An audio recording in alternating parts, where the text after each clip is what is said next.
Okay, the poet says, if you ever should go by chance, that if by chance you ever go to the jungles in the east, if you visit the jungles of the east, if you ever get a chance to visit the jungle of the east, and if there should to you advance a large and tawny beast. Now, tawny means that a beast which is having yellow and dark yellow or dark brownish color. So, tawny means that if he roars at you as you are dying, you will know it is the Asian lion.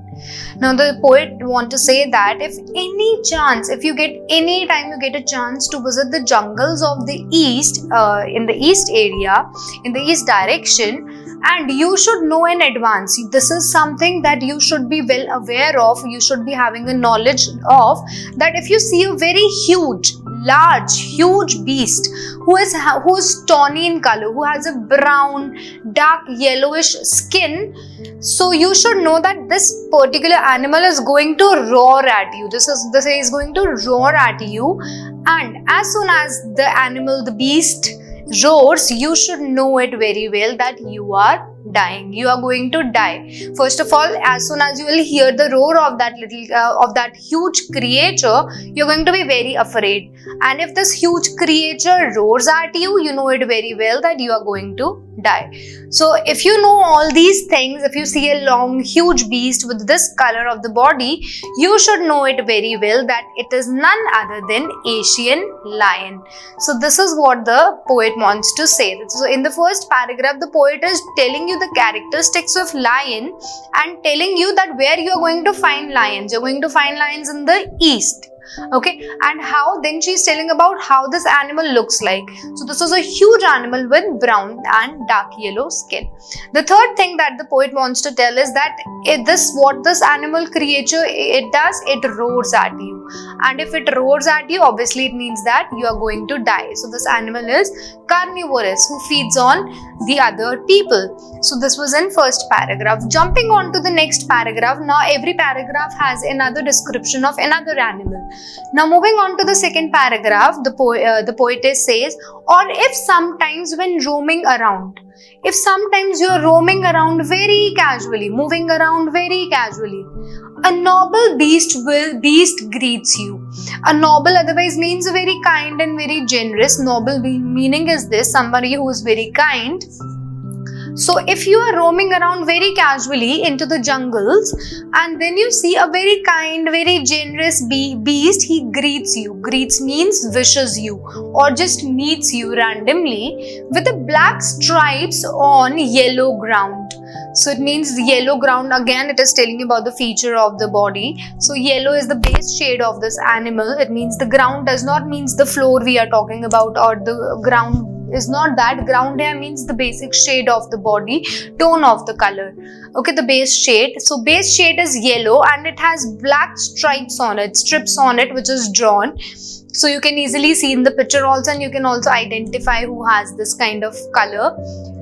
Just notice if he eats you. Okay, so what the poet is very funny. The poet is saying you have to just notice and see if this little creature will eat you. Obviously, tiger is not going to spare you. If you ever have an encounter with tiger is going to kill you only.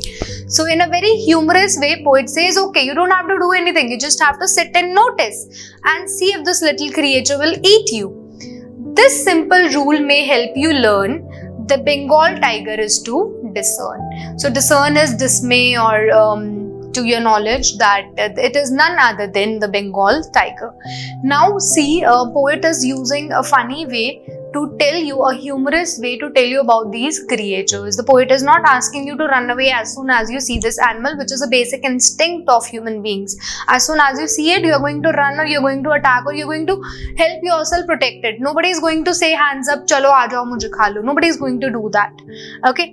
Now see, so the poet here says that if you are ever roaming around into the forest and there is one animal who is a very noble beast who is walking very quietly quietly in a very calm way near to you, and this animal greets you, comes and meets you. And so this is the first quality. The second quality is that it has yellow body with black strips on it. Okay, we know it very well. Yellow ground means yellow base shade.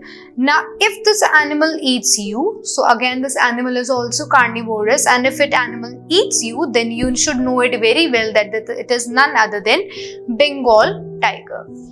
So let's move forward. Next paragraph, next animal we'll be seeing. If strolling forth a beast you view, whose hand with spots is peppered, whose hide with spots is peppered. Now the poet wants to say that if strolling means moving casually. If you are moving very casually into the forest and then you see a beast over there, then you see there is a beast whose hide with spots is peppered. Hide means hair. Hide does not mean hide and seek wala hide. Hide means the skin of some animal, the skin basically. So whose skin with spots is peppered. So whose skin has a lot of spots is peppered, is all around. Peppered means small bullets like symbols. So if you happen to see a beast whose body, whose skin is having lots of bullets on it, so as soon as he has leapt on you, so as soon as this beast will see, it will leap on you. Leapt is basically L-E-A-P-T, but just to give a rhyming effect, the poet has used L-E-P-T. Leapt means to jump upon you. So this little creature will jump upon you as soon as it will see you, and you will know it is the leopard. So as soon as this creature will jump upon you, you will know that it is none other than leopard, whom you have actually encountered. Will do no good for roar with pain, he will only lip and lip again. So if you are even roaring or screaming or crying out in pain, if you are shouting with pain, you are crying in pain, there is no use. You cannot do anything now. You cannot cry, or whatever you do, this animal is not going to leave you anyhow. It's just going to lip and lip again. Lip means jump and jump again. So this little creature will just keep on jumping upon you no matter what happens. It will just keep on jumping upon you again and again. So and it will not leave you, because it's going to just kill you and then you are finished. There is no other way you can escape from his shackles. You cannot escape at all. So you know who this animal is. So now what poet is trying to do? Poet is again telling you all the characteristics of this creature known as leopard. So leopard is an animal who is a beast again, from the family of tiger, and it's not going to spare you. As soon as he'll see, he'll not roar like lion, or he'll not just see you and then decide that you are his prey. It's not going to do. It's just as soon as it will see, it will just jump upon you. So this is the characteristics of leopard. So that's how leopard they do. They'll see, they'll jump, and they'll kill. No matter what you do, you shout, scream, or try to run, there's no other way you can escape. If you meet a leopard, you are going to die. So that's what the poet wants to say. Moving on, the next creature the poet says is that it is very loving animal. Now as soon as you will see, you will think that this animal is very loving. Okay, and this little creature will not do much to you. They'll just hug you. And very gently it will hug and squeeze you out and will kill you. So this animal is none other than bear. Okay, so poet, what it's trying to do is, in a very humorous way, it is telling you that this little creature is none other than bear. If when you are walking round yard is like empty huge ground, if you're walking around the yard, maybe in your house, the ground which is in your house, if you're walking there, you may meet a creature there. You may meet a little very sweet innocent creature, animal over there, who hugs you very, very hard. So what this creature is going to do? This creature is going to hug you very, very tightly. It's going to hug you. Be sure it is a bear. So as soon as you see this animal who is hugging you tightly, you should know that it is none other than bear, because that's how bear they kill. They have their target set and they hug, and then they kill their target, their prey. Now, if you have any doubts, but even after this thing, if you still have any doubt that is it beer or not, then I guess so. Poet is saying, then don't worry. If you still have any doubt about ki beer hai ya nahi, don't worry about it, because your doubts will be removed, because beer once again is going to give you one more caress. So caress is basically, you might have seen how little babies, what mother they do in order to make the little baby sleep. They just pat very gently in a very, showing a lot of love. So showing that mothers, they generally pat their kids on the back in order to help them to sleep. So that is the meaning of caress. So beer is not going to show love. Bear is going to obviously hug you, but not out of love. It's not at all a friendly gesture. It's again, their intention is to kill you. So that's how it happens with the bear. So bear, they'll hug you, they'll squeeze you, and they'll make sure that they'll hug you so hard that you actually die. So these all qualities are of bear. Moving on, we see that now the poet is comparing two animals. Now, though to distinguish beast of prey, a novice might nonplus, the crocodile you always may tell from the hyena thus, hyena come with merry smiles, and if they weep, they are crocodiles. Now, though to distinguish beast of prey, distinguish means to differentiate. Now, the poet want to say, though if you want to differentiate between the beast of prey. Beast means you already know wild and wild thing, and prey means who feed on animals or other beings, basically other living beings. So if you want to distinguish about these animals, like who actually, if you want to find out who are the animals who kill other animal or other living being, or who are basically carnivorous, if you want to find out, a novice might nonplus. Novice is somebody who is actually a beginner, or somebody who is not well aware of all the animals, somebody who is still guessing the animals, like we all are reading this poem, we all are novice. A novice might nonplus. Nonplus means somebody who will be very confused, something very confusing. Novice means that. Nonplus means confusing. Now, a wise might nonplus. So, the poet wants to say that somebody who is still guessing and somebody who does not know, who cannot recognize all the wild animals, will be confused. Why they'll be confused? Because these two animals now the poet is talking about, they're very confusing personality. Their characteristic is very different, and as soon as people see it, they get emotionally challenged. They tackle you very emotionally, beautifully, these animals. Now, the crocodiles you always may. So, what you are going to see? You can see that crocodile does something else, and there's another animal, hyena, who are the very opposite. They do very different things in order to attract their prey. Okay, tell from the hyena thus. So if you see the hyena, you can tell it that it is hyena. The characteristics in the next line, which poet is going to tell, that hyenas come with merry smiles. So hyena, if you see an hyena, you will see that they are smiling, they are laughing and creating this kind of gesture. That as soon as you will see a hyena, you will think कि ये तो बड़ा ही मजाक है, बहुत ही अच्छा animal है. This animal is always happy. It's not going to harm you. But that's not the case. And if you see crocodile, but if they weep, they are crocodiles. So if you see that there is an animal who is smiling and then there is an animal who is weeping, you should know it very well that hyena is the one who is laughing and crocodile is the one who is weeping.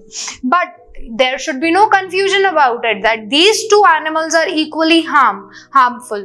They're not, just because a hyena is laughing and crocodile is crying, it does not mean that they are going to do any good to you. Now coming back, now see why hyenas they laugh. Hyenas they laugh in order to show their frustration, their fear, whatever it is going inside them, the frustration, anger, fear. To show all of these things, they laugh. And why crocodiles they cry? You might have heard a lot of times people saying कि ये तो मगरमच्छ के आंसू हैं. These are crocodile tears. These are fake tears. And similarly, hyena's laugh is also fake. That people say that this is hyena's laugh. She's laughing like an hyena.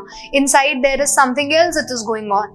So crocodile tears are also as fake as hyena's laugh. So why the crocodiles they cry? Most of the time they are in water, and as in they are in water, water, their eyes they dry out. Eyes बहुत dry हो जाती है. Because of this, when they come back to the land area, so they cry in order to lubricate their eyes. That is the reason that crocodiles they cry. But here poet wants to say that if ever you see crocodile crying and hyena laughing, don't misunderstood them, don't take it wrongly. They're not crying or laughing out of the actual human emotions. They're crying just to lubricate their eyes, in no other matter. They are as dangerous as lion or leopard or tiger.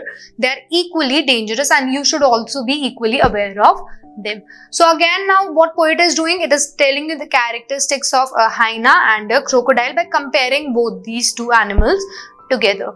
Moving on to the last paragraph now.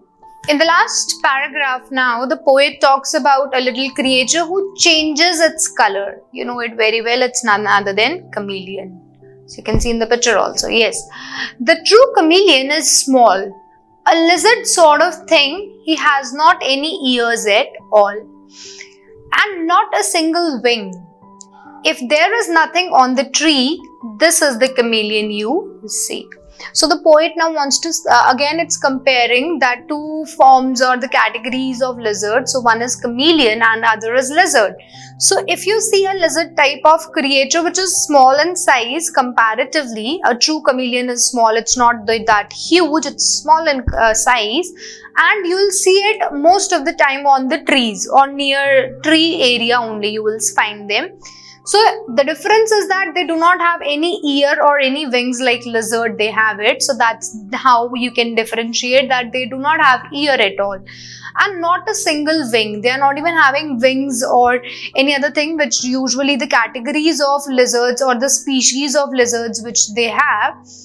And if there is nothing on the tree, if you see a tree and there is nothing but still you can hear some sound that there is some animal present on it, it is chameleon you see. Now what the chameleon they do is they basically change their color as per the ground or as per the base shade of the area where they are sitting. Suppose if they are on the bark of the tree, they'll change their color accordingly. If they are sitting on the leaves of the tree, they'll change their color accordingly. They'll turn little green.